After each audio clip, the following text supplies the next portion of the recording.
The goal of today's presentation is to inform you on the major changes that were incorporated in ChartMaker 2015 File version 5.6, which include changes made to the orders functionality, the addition of the type field for patient representative, several changes that were made to the dashboard, the new designation for current meds documented, the added functionality relating to chart folders, several changes related to diagnosis entry, and finally, the ability for recurring appointments in Practice Manager.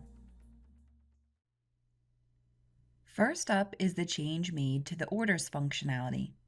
Remember, this functionality is required if you are attesting to the lab or imaging measures in Stage 2 of meaningful use. Previously, if you had multiple order results for an individual patient, you had to change their status independently. With the new functionality, you'll be able to change the status of multiple orders for an individual patient in one step.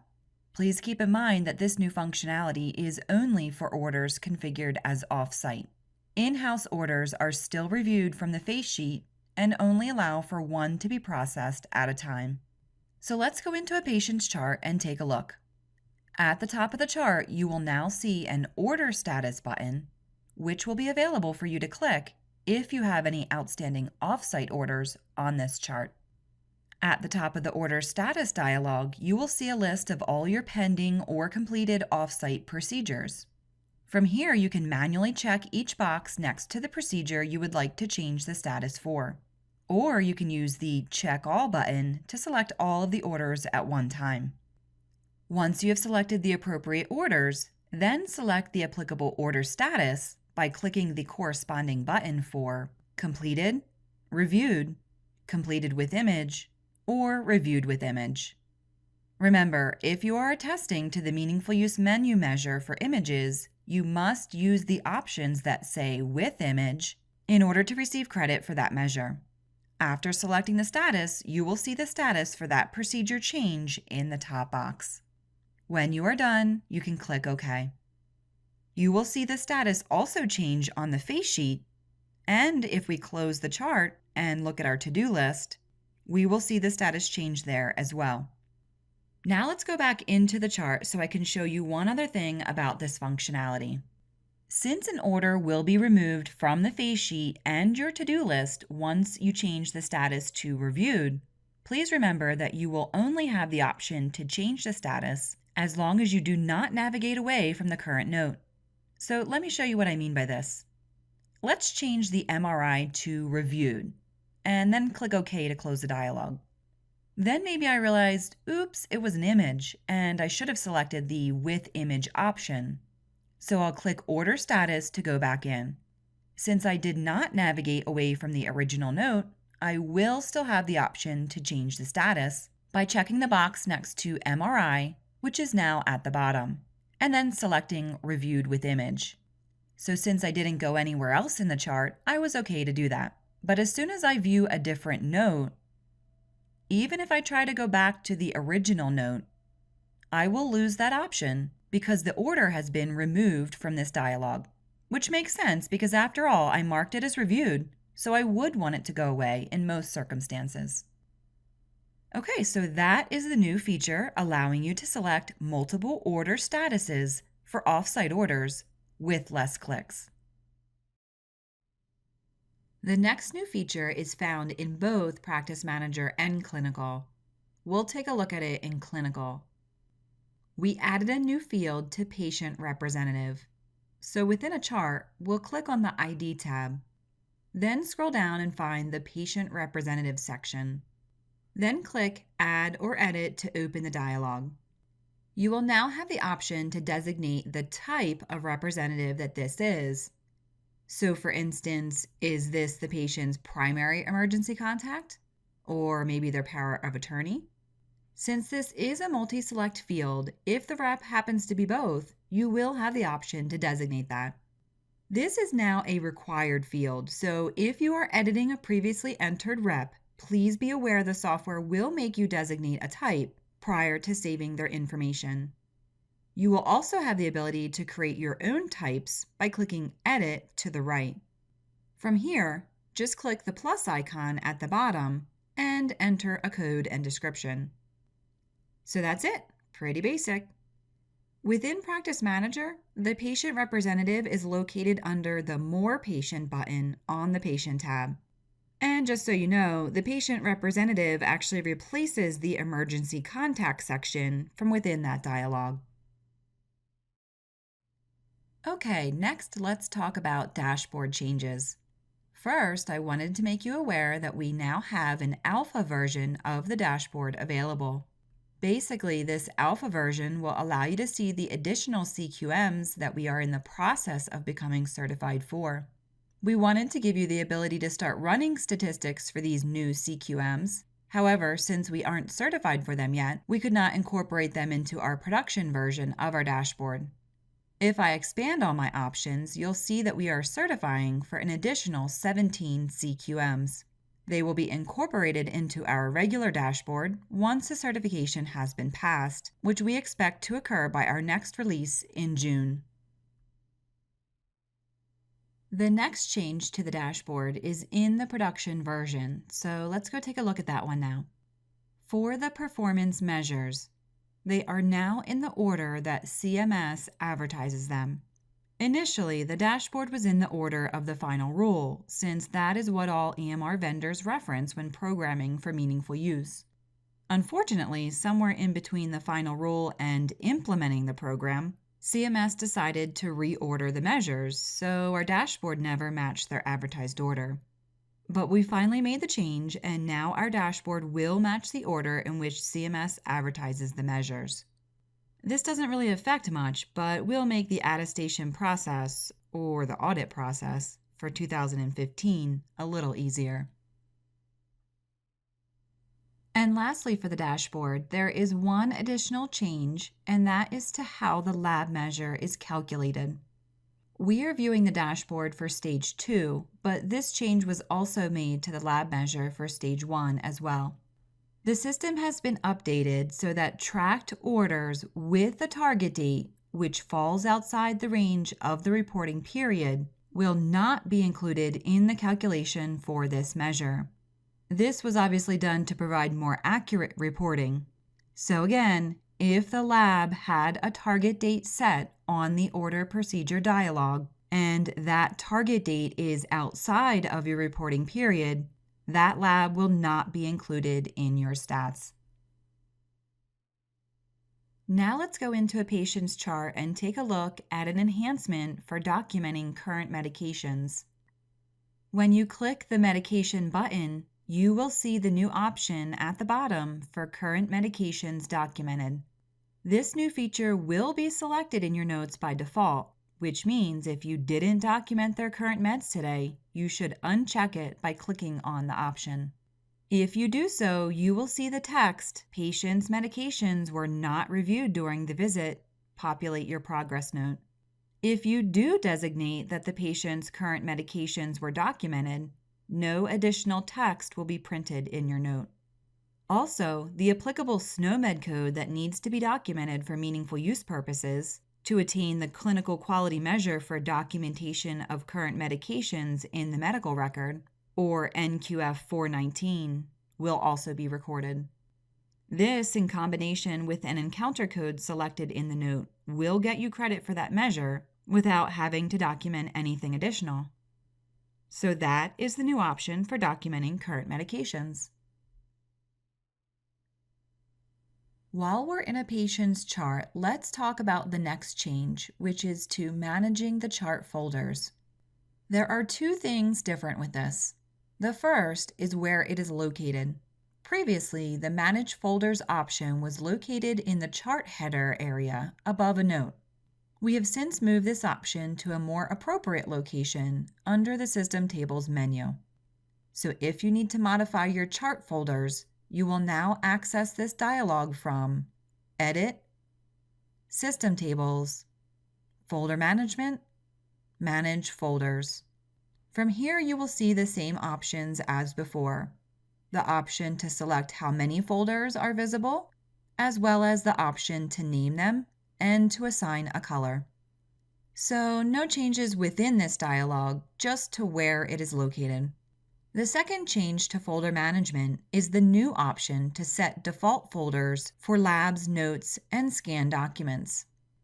So let's go back to that System Tables menu, Edit, System Tables, Folder Management, Default Folders.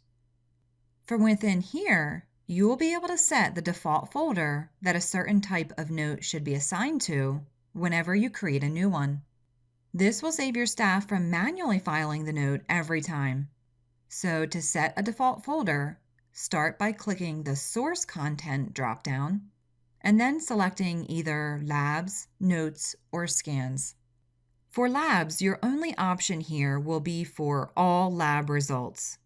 So make sure it is highlighted and then click the dropdown under Destination Folder to select from the list of folders that you created in Manage Folders, which we were in earlier. In my database, I have a Labs folder, so I will select that. Then I will click the double arrows in the middle to move all lab results to this folder. Then click Save.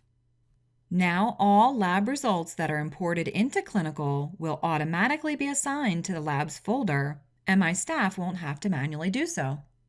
Please keep in mind that this is configuring the folder for electronic labs through an interface, not scanned labs. So next I will configure where each template will go. I'll start by clicking the drop-down for Source Content and then selecting Notes. The list of templates you see here is a combination of any templates that are currently available on any user's note list. This will ensure that you are only spending time configuring the default folder for actively used templates. So again, just like with Labs, you'll select the destination folder from the drop-down to the right. Let's say we plan to set up the Progress Notes folder. Then select the applicable templates that you would like to default to this folder from the left. Let's go with maybe General E&M, Influenza Vaccine Visit, and my MU Lite notes. Remember, to select multiple items at a time, hold down the Control key on the keyboard while clicking on the items. Then click the double arrow to move them, and click Save to commit to your changes. You could then repeat those steps for the next folder. So maybe we want to file the phone message and prescription refill templates to the miscellaneous folder. I'll first select the miscellaneous folder, then I'll highlight those two templates and click the double arrows and save. Lastly, we have scans. When you select scans, the list you see below is the list of scan headings that you created through the Scan Management dialog. And from here, you can go through the same process that we just went through to select the default folder for each one of these. Once you are done configuring the default folders, click Close. So to recap, we moved the Manage Folders option from the chart header to the System Tables menu. And we also added the option to auto-assign notes, whether they are chart notes, scans, or labs, to a default folder, saving your staff from having to manually do it each time. Now let's discuss the changes that were made to diagnoses. So within a chart note, I will open the Diagnosis dialog. On the left, you will see a summary of this patient's ongoing diagnoses, or what we are now referring to as chart diagnoses, which will now be color-coded. A diagnosis will appear orange if there is no SNOMED attached. Remember, this is important for meaningful use purposes for certain measures. A diagnosis will appear green if it is part of an order set. This will be a nice reminder that Clinical will most likely auto-select other information in your progress note, since that is what order sets do. And finally, the diagnosis will appear red if it is missing an ICD code. This is obviously important for many reasons, such as billing and meaningful use purposes. And a legend is available at the bottom for you to reference in case you forget those definitions. On the left, you will also see the second new addition, which is the ability to select all your diagnoses with one click by clicking Select All Active. Once you do so, you will then have the option to uncheck any diagnoses you didn't mean to select and/or just click Accept. Once you accept the action, those diagnoses will then be moved to the Encounter Diagnosis section, indicating that you noted those diagnoses at today's visit. So hopefully you will find that new feature useful, since it should save you several clicks if you are noting more than one diagnosis in a chart. And of course, you'll still have the option to modify something about an individual diagnosis, even if you use the Select All feature by clicking the Edit Note icon next to that diagnosis. So while we're in here, I'd like to point out the last change to diagnoses, which is the ability to select any order set for an individual diagnosis. Previously, the order set dropdown would only be available if you were in a diagnosis that was linked to an order set. Now, that will not be the case, and you will have the ability to select any order set, even if the diagnosis you are editing is not linked to it. You will see an asterisk next to any order set that contains the diagnoses you are looking at, so I can tell that this abdominal pain diagnosis is linked to my abdominal pain and abdominal pain no meds order sets, but it is not linked to my pregnancy new order set.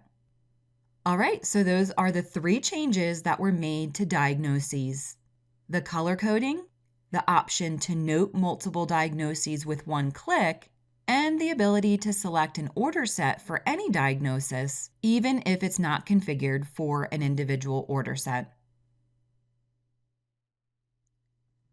For our final enhancement, we are going to switch over to Practice Manager and take a look at the appointment screen. We've added functionality to allow you to schedule recurring appointments for an individual patient with just a few clicks. So on the Appointment tab, I'll open a patient's account to show you how it works. I'll add a reason and then click Schedule Appointment. On the Schedule Appointment tab, you will now see a new section for recurring appointments in the bottom left. If you need to set up multiple appointments, click Recurring instead of finding the date and time on the calendar. Then from the left, you can set the parameters for the appointments you are attempting to schedule. The first section, Appointment Options, will allow you to set the normal properties for an appointment: the case, provider or resource, where the appointment will be at, and what type of appointment it is. This information will be pre-populated based on the patient's account and what you selected in the Select Patient tab, but you can change it here if need be. Then set the desired appointment time. You can either do so by manually changing the start and end fields, or by changing the start time and then using the duration field to set the length of visit.